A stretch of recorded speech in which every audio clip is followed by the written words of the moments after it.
লোককৃষ্টিত চহকী ঢকুৱাখানাত ফাট বিহুৰ কাৰ্যালয় উদ্বোধন। লোককৃষ্টি সংস্কৃতি আৰু লোক উৎসৱত অতিকে সম্ভ্ৰান্ত ঢকুৱাখানা। অসমীয়া জাতীয় জীৱনৰ প্ৰতিটো লোক উৎসৱৰ অস্তিত্ব কালৰ গতিত নজহা নপমাকৈ জীয়াই ৰাখিছে প্ৰতিজন ঢকুৱাখনীয়াই। ব্ৰহ্মপুত্ৰ, সোৱণশিৰি, চাৰিকৰীয়া, কহা, লাইপুলীয়া, ডাংধৰা নদীৰে পৰিবেষ্টিত এই লোকসংস্কৃতিৰ উৰ্বৰ অৱবাহিকাৰ অন্য এক সমুজ্জ্বল লোক উৎসৱ হ'ল ফাট বিহু। প্ৰাক ঐতিহাসিক কালৰে পৰা বৰ অসমীয়াৰ স্বাভিমানী এই লোক উৎসৱ ফাট বিহু স্বকীয় মৰ্যাদাৰে উদযাপিত হৈ আহিছে। ঢকুৱাখনীয়াৰ আয়ুস ৰেখা চাৰিকৰীয়া নদীৰ পাৰৰ মহঘুলি চাপৰিৰ বিহুবাকৰিত বৰ্ণিল কাৰ্যক্ৰমণিকাৰে শতিকাজুৰি উদযাপিত হৈ আহিছে এই ফাট বিহু। ঢকুৱাখানাবাসীৰ প্ৰাণস্পন্দন এই ফাট বিহু ২০২৪ বৰ্ষত উদযাপনৰ ব্যাপক প্ৰস্তুতি ইতিমধ্যে আৰম্ভ হৈছে। অহা ২৭, ২৮ আৰু ২৯ বহাগ অৰ্থাৎ ১০, ১১ আৰু ১২ মে'ত তিনিদিনীয়া বৰ্ণিল পৰিক্ৰমাৰে অনুষ্ঠিত হ'ব লগা এই ফাট বিহুৰ উদযাপন সমিতিৰ এটা কাৰ্যালয় বৃহস্পতিবাৰে উদ্বোধন কৰা হয়। ঢকুৱাখানা নগৰ চাৰিআলিত প্ৰতিষ্ঠা কৰা এই অস্থায়ী মুখ্য কাৰ্যালয় উদ্বোধন উপলক্ষত এক উৎসৱমুখৰ পৰিৱেশে বিৰাজ কৰে। বিহুবলীয়া ডেকা-গাভৰু, মুনিহ তিৰোতাৰ লগতে ফাট বিহুৰ উদযাপন সমিতি আৰু স্থায়ী সমিতিৰ সকলো বিষয়ববীয়া একাত্ম হয় এই উদ্বোধনী অনুষ্ঠানত। ঢোল-পেঁপাৰ ছন্দোময়তা, বিহুৱা বিহুৱতীৰ বিহু নামৰ সুললিত ধ্বনিৰ মাজত উৰুলি মংগল ধ্বনিৰ মাজত বিশিষ্ট শিক্ষাবিদ তথা জ্যেষ্ঠ নাগৰিক পূৰ্ণানন্দ গগৈয়ে কাৰ্যালয়ৰ ফিতা কাটি উদ্বোধন কৰে। ফাট বিহু সমিতিৰ সভাপতি বসন্ত শইকীয়া, সম্পাদক ভাস্কৰ দাস, উদযাপন সমিতিৰ সভাপতি মুকুল গগৈ, সম্পাদক ভৱেন্দ্ৰজিৎ গগৈক প্ৰমুখ্য কৰি সকলো বিষয়ববীয়াই অংশগ্ৰহণ কৰে উদ্বোধনী অনুষ্ঠানত। ফাট বিহু প্ৰেমী ৰাইজৰ স্বতঃস্ফূৰ্ত উপস্থিতিত মহীয়ান কৰা উদ্বোধনী অনুষ্ঠান সম্পন্ন কৰি উদ্বোধক পূৰ্ণানন্দ গগৈয়ে এইদৰে কয়।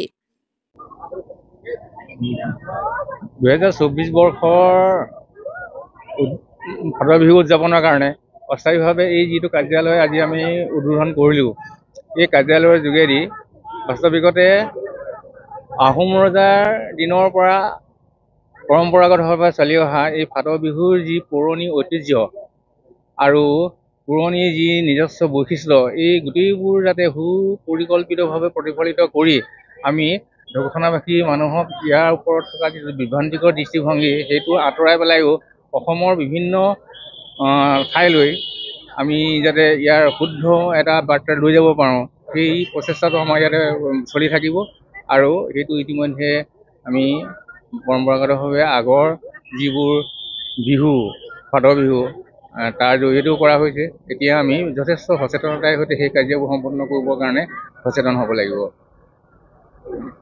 অসমীয়া লোকসংস্কৃতিৰ বৰঘৰ স্বৰূপ ঢকুৱাখানাৰ এই নিভাঁজ লোক উৎসৱটি পৰম্পৰাগতভাৱে আয়োজন কৰাৰ লগতে সফলতাৰে সম্পন্ন কৰাত কৃষ্টিপ্ৰেমী ৰাইজৰ সহযোগিতা উদযাপন সমিতিয়ে কামনা কৰিছে।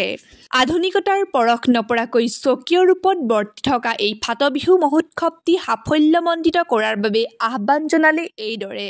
আৰু ব্ৰহ্মপুত্ৰৰ মাজৰ ভূখণ্ডৰ লোক সমাজে চিৰপ্ৰবাহিনী চাৰিকৰীয়া নদীৰ কাষত অনুষ্ঠিত হৈ অহা ফাট বিহু ঢকুৱাখানাৰ বাপতি সাহন এক স্বকীয় লোক উৎসৱ। ঢকুৱাখানাৰ ফাট বিহু অসমৰ লোক সংস্কৃতিৰ ভঁৰালৰ এক আপুৰুগীয়া সম্পদ হিচাপে থিয় দি আছে। গতিকে এই ঢকুৱাখানা ফাট বিহু অহা ২৭, ২৮, ২৯ বহাগ আৰু ১০, ১১, ১২ মে' ২০২৪ তাৰিখে ফাট বিহুৰ স্থায়ী বিহুতলী তিনিদিনীয়াকৈ অনুষ্ঠিত হ'ব। আৰু এই বিহুৰ উদ্দেশ্য আগত ৰাখি আজি এই ফাট বিহুৰ ২০২৪ বৰ্ষৰ উদযাপন সমিতিৰ কাৰ্যালয় আমি ঢকুৱাখানাৰ মধ্যস্থলত আজি শুভাৰম্ভ কৰা হৈছে। আৰু এই কাৰ্যালয়ৰ জৰিয়তে বিভিন্ন বিহুৱা বিহুৱতী তথা অসমৰ ৰাইজৰ সহায় সহযোগিতাৰ বাবে বিভিন্ন যোগাযোগৰ উপৰিও এই যিটো আজি বিহুৰ যিটো শুভাৰম্ভণি, এই যিটো কাৰ্যালয় উন্মোচনৰ জৰিয়তে আজি ফাট বিহুৰ শুভাৰম্ভণি ঘটিছে। ২০২৪ বৰ্ষৰ ফাট বিহুৰ উদযাপনৰ আমাৰ যি অস্থায়ী কাৰ্যালয় ইতিমধ্যে আমাৰ উদ্বোধন হৈ গৈছে। আমি আশা ৰাখিছোঁ যে আমাৰ ঢকুৱাখানাবাসীৰ লগতে সমগ্ৰ অসমবাসী ৰাইজে ফাট বিহু উপভোগ কৰিবলৈ 10, 11, 12 মে' তাৰিখে ফাট বিহু তললৈ আহিবলৈ আমি আহ্বান জনাইছোঁ আৰু সকলো জাতি জনগোষ্ঠী আবাল বৃদ্ধ বনিতাকে আদি সকলোৱে যাতে সহযোগিতা আগবঢ়ায় তাৰ কাৰণে আমি উদযাপন সমিতিৰ পৰা অনুৰোধ জনালোঁ।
Bureau report Dhakuakhana live.